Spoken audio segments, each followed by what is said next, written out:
Hindi pa rin mag-sink in sa mga fans at mga kapwa-artista ang pagpanaw ng nag-iisang superstar. Grabe ang pagkabigla ng mga kaibigan at kasama niya sa industriya. Kasama na rin ang mga solid fans na Noranian.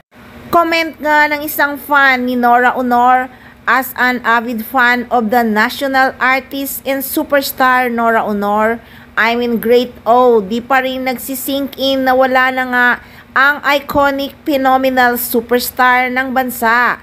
She's the greatest actress of all time that no one can surpass.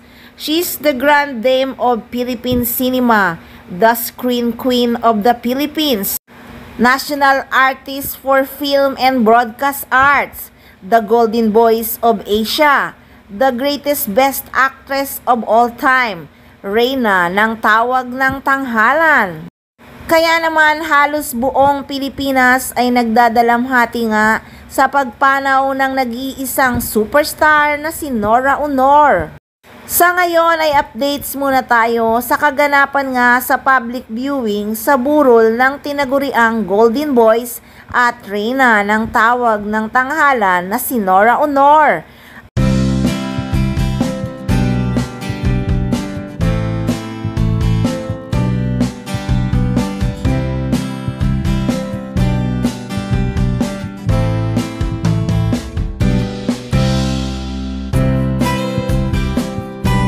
Sa kasalukuyan ay laman nga ng social media ang superstar. Lahat ng hit song ay pinatutugtog, mapa YouTube, mapa TikTok, mapa Instagram at Facebook account ay pinapatugtog ang hit song ng superstar. Mapapaiyak ka na lang at mapapahanga sa ganda ng boses ni Ate Guy. Wala talagang tatalo at papalit sa trono ng isang superstar na si Nora Aunor.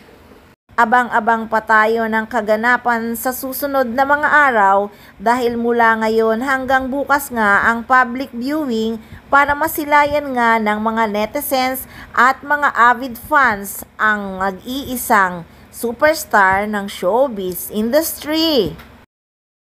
Inaabangan na rin ang pagdalaw ng kanyang love team na si Tirso Cruz III. Kaya aantabayanan natin ang ganap sa public viewing na mangyayari ngayong araw at hanggang bukas.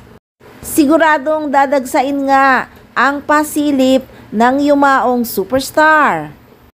Lalo na nga bukas at araw ng linggo walang pasok.